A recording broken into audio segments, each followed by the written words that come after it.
a gaming story. But as I have a fairly captive audience, I think I can get away with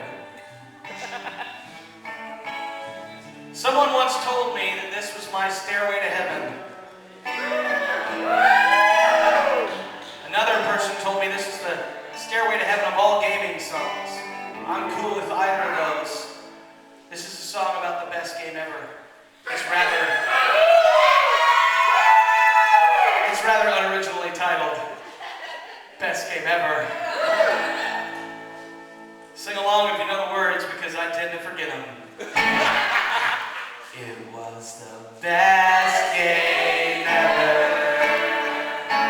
The traps and riddles were so clever, and hardly any of our party even died, except for George, but he deserved it. 'Cause he kept doing really dumb shit. He split his magic items up. I swear to God, he almost cried. And when he came back in the game as his new gnome thief mage assassin, we took all his gear again and sold him as a slave. Best game ever. It was the best game ever. It was the best game ever.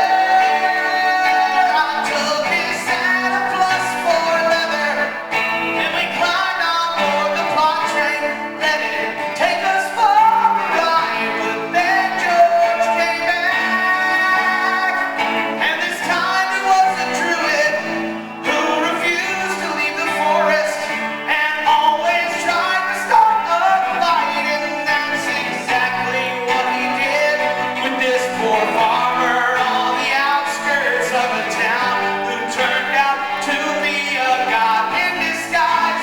Best game ever.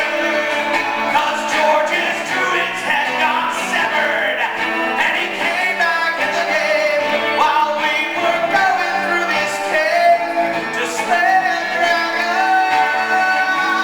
This time he played a barbarian who hated both our magic users and carried a sword of magic flames. And when we reached the dragon's lair, he argued tactics for an hour till we fed him to the dragon.